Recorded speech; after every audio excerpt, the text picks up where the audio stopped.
Hey guys, Yankee here, and today I'm going to be giving my thoughts on One Piece Volume 2. Um, last volume we had a few short little arcs, right? We got the first chapter, which was setting up Luffy and his backstory, the second arc, where Luffy fought Alvida, and then the third arc in Shellstown, where he recruited Zoro, and then it ended on a cliffhanger with them arriving to the next village they went to, and Luffy and Zoro getting split up. And so this volume obviously picks up from there. Uh, and we see that this town, which I don't think they gave a name in this volume, I don't remember. I think it's called Orange Town, but I might be wrong. Anyway, they arrive in town, and we learn that the townsfolk have basically evacuated the city because a group of pirates have shown up, and taken over like a bar, and are just doing piratey things, destroying stuff, stealing stuff. Um, and in this, we get introduced to Nami, who I'm sure everyone knows. Um, and going back to this, we get hints about her backstory. We get a lot more hints than I remember, right? I knew that she hated pirates. I remember that part from the beginning. Um, but I forget. She said she liked two things, and I can't remember what the first one was. But the second one was oranges, mekons, like I can't remember what they called it in this translation. I'm just gonna say oranges. Um, but we also learned that pirates basically killed someone important to her, which I really didn't remember. I'm surprised that that's so early. Um, so Oda did a great job sort of seeding that really early on because that won't be paid off for quite a while. Um, anyway, we get this is our first sort of long arc, right? This whole volume came and went, and the arc still isn't finished yet by the end of this. But this is also our first introduction to another character with a devil fruit, and that is Buggy, who is a favorite character of mine. And I like how him and Luffy's devil fruits, the first ones we got, are sort of similar, but also kind of like opposites in places. Um, Luffy is immune to bullets, but he's weak to swords and stuff. Whereas Buggy's the opposite. You slice him with a sword, he's fine.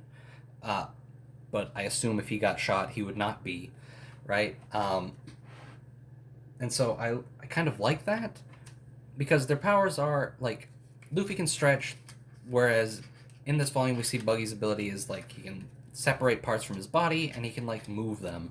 So we see Luffy and him are both capable of doing sort of long range attacks. Luffy because of his stretchiness, and Buggy because his hand can leave his body and go beyond what he would normally be able to reach. Uh, so I kind of like that. I don't know if I ever really realized how like close they were before this volume, but that's sort of neat.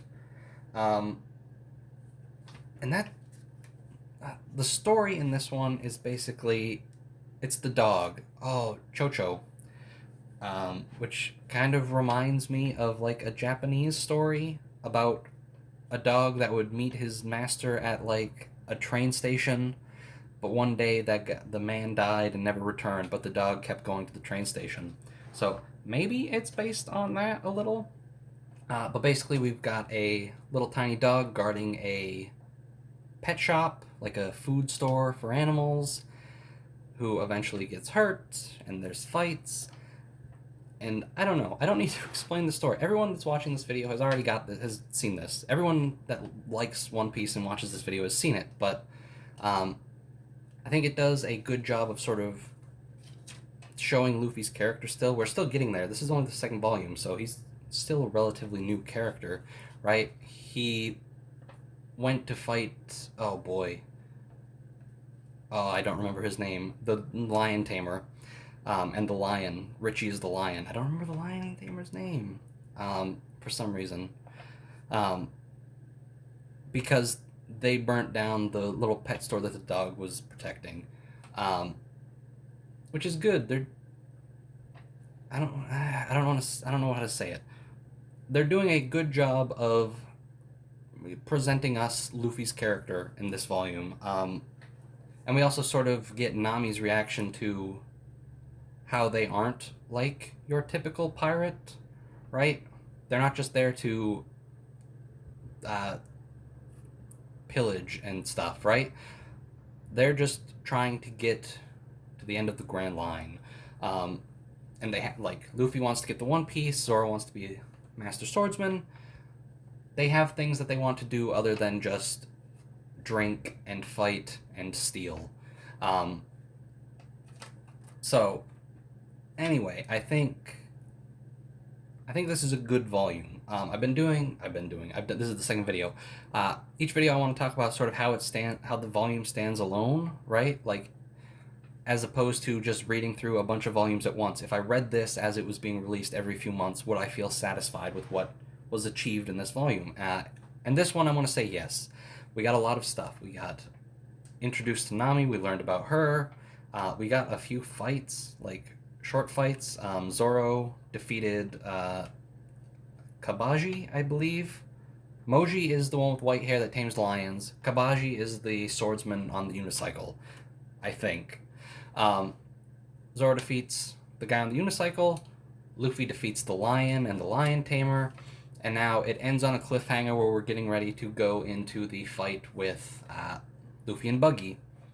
And it also ends with, like, the cliffhanger for this is Buggy mentioning that he recognizes Luffy's straw hat, and that he knows Shanks, which is fun. Anyway, so yes, I think this is a good standalone volume. Enough happens in this. I keep saying standalone. It's not a standalone volume. You can't pick up volume 2 and just be good. It is a good standalone read.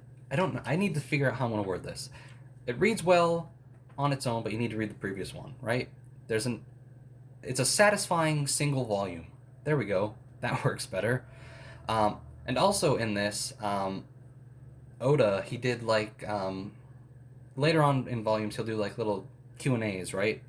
And in this one, though, he just has like a little bit of information on Vikings, which I didn't read the first time around. I think I just skipped over them. But they're kind of interesting. He talked about like an old Viking anime that I've never heard of, and talked about, I don't know, just Vikings in general. And the last thing I want to talk about before I am done with this video, at the back of the book, let me get in here.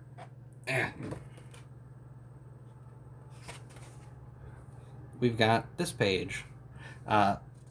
Let's make a sprongy Luffy, where you cut these out and then you can make like a little Luffy that has like a stretchy arm. But I put that down. I need it again. Right on the back page of that, right? Here's the thing. The page right before it is an important page. So they just put that there, expecting you to cut it out when there's an important page of the story that's just there on the back side of it. I don't know. I thought that was kind of weird. But anyway, that's going to do it for this video. Thanks for watching, and I'll see you guys next time.